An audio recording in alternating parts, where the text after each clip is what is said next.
He was born into wealth, privilege, and power, the kind of life most Nigerians could only dream of. His father was a billionaire. His uncles, politicians. His surname opened doors before he even learned to walk. But instead of living a life of comfort and luxury, Davido chose to chase something else entirely. He wanted music. He wanted crowds. He wanted fame, passion, chaos. He wanted to create. And to do that, he would have to lie, rebel, and be willing to lose everything.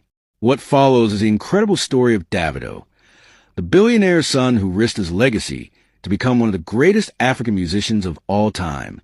Davido was born David Adedeji Adelik on November 21st, 1992, in Atlanta, Georgia, USA.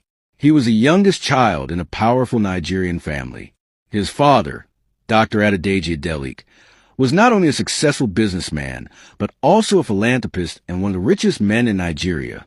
His mother, Veronica Adelik, was a university lecturer and a lover of music. Even though he was born in the U.S., Davido was raised in Lagos, Nigeria. He grew up inside a fortress of wealth, high walls, armed guards, private schools, and international holidays. His family belonged to Nigeria's elite class. From an early age, he was taught that he would one day run the family business. There was no other path, no discussion, no room for rebellion. But Davido was different. He didn't just want power. He wanted expression. He wanted the world to hear his voice. When Davido was just 10 years old, tragedy struck. His mother, Veronica, passed away suddenly. Her death was devastating. She was not only the emotional center of the family, but the only one who truly understood Davido's sensitive side. He was never the same again. Music became his escape, the one place he could process his pain. As he entered his teenage years, he started secretly writing lyrics. He downloaded music software on his laptop and taught himself how to produce beats. But it was all a secret. His father wanted him to become a businessman. His family expected him to stay away from entertainment nonsense. Music was considered beneath the Adelik name. But Davido didn't care. In a bid to give him structure, Davido's father sent him to study in the United States. He enrolled in Oakwood University in Alabama, where he studied business administration.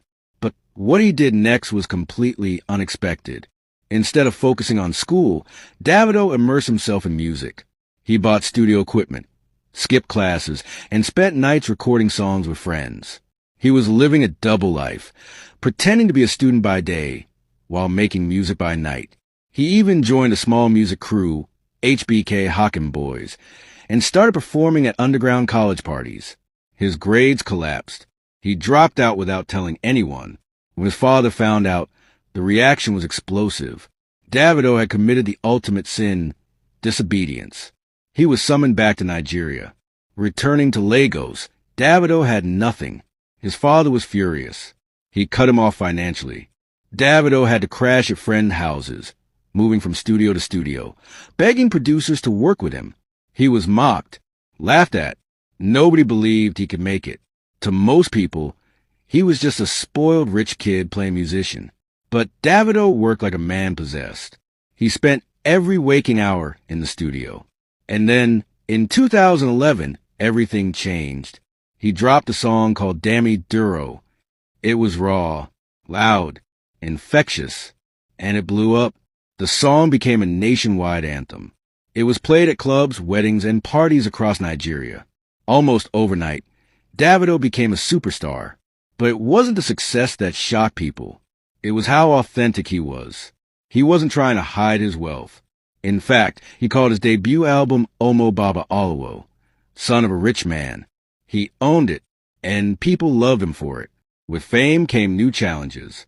Davido became one of the most watched and criticized artists in Africa. Every song was analyzed. Every tweet sparked controversy. Every relationship became a headline. He also faced major rivalries, most notably with Wizkid, another rising Afrobeat star. The media fanned the flames, and their online feuds turned into real-world tension. Behind the scenes, Davido battled anxiety, trust issues, and exhaustion. In 2017, his world almost fell apart.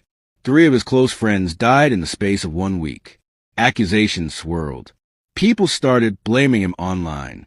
Trolls called him cursed. The police even questioned him. He was devastated.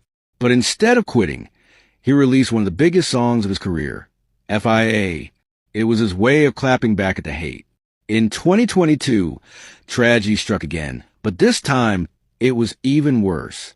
Davido and his fiancée, Chioma, lost their 3-year-old son, Ifani, in a tragic drowning accident. The internet exploded with grief. Davido disappeared from the public eye for months. No music, no shows, no social media, just silence.